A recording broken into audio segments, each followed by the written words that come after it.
To move on in.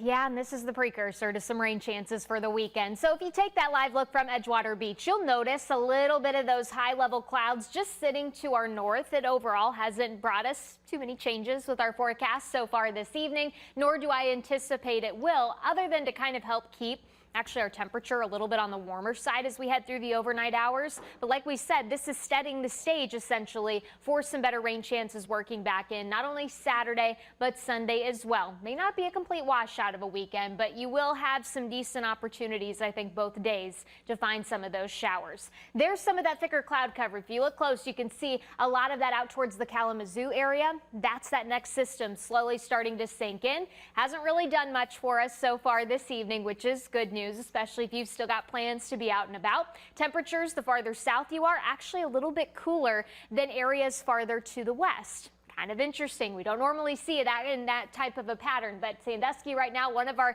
warmer spots at 72, Cleveland 69, Ashtabula currently at 63, Akron, you're checking in right around 61 degrees. So you may lose a couple of degrees now that we are past sunset, but it's not going to be a drastic drop off in your temperature. Added cloud cover and that southwest wind coming in about 10 to 15 miles per hour will help to keep that temperature pretty mild as we approach the midnight hour. We will walk you through the exact timing of when that rain returns tomorrow, coming up in your first alert forecast. Last night.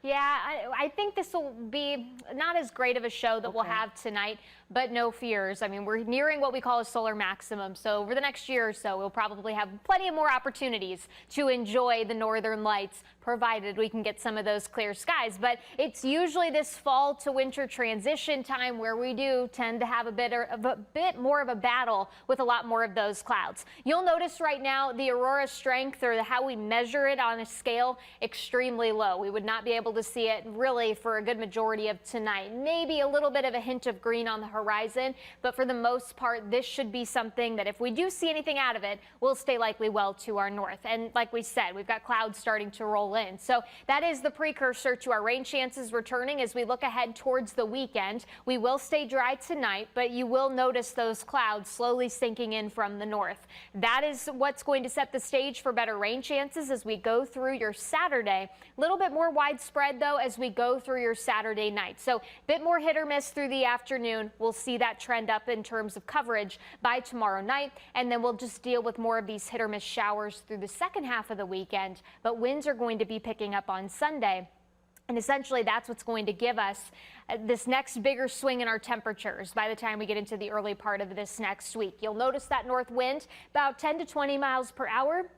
Excuse me, gusting upwards of about 30 miles per hour. And so that's that gustier trend that we are going to notice by the time we get into your Sunday. Now, overall for tomorrow, because I'm sure a lot of you are wondering when exactly are these rain chances going to return, the morning looks fairly quiet. Can't completely rule out a spot shower, but I think those chances will largely be increasing after lunchtime, and especially through the early part of this afternoon. So here's some of the new data that we have concerning tomorrow's rain chance. Again, waking up tomorrow morning a lot more mild than where we were earlier this morning. I think a lot of us are headed for the 50s to get your day started, but you're already starting to see a little bit more of that moisture drifting in from the northwest. That's that scattered rain chance that we'll be dealing with. And the closer you are to the lakeshore, a lot of this new data points that you may be battling more of this rain through the afternoon. Farther south, you'll still have the clouds, but that may help to kind of keep you a little bit drier with that trend more so towards the lake. We'll deal with more bouts of rain through tomorrow evening, but it's the overnight hours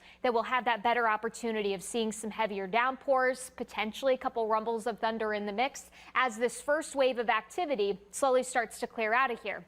Now for Sunday, I do think the best rain chance will be in the morning, but I can't rule out with this what we call northwest flow that we get a couple more showers trying to drift in off of the lake as we go through the second half of the day. But it's Sunday night headed into early Monday. Cold front starts to roll in. It'll drop that temperature headed into Monday morning, and you can see we struggle to recover significantly through the first half of the upcoming work week. At best, temperatures looking to be more so about low to mid 50s.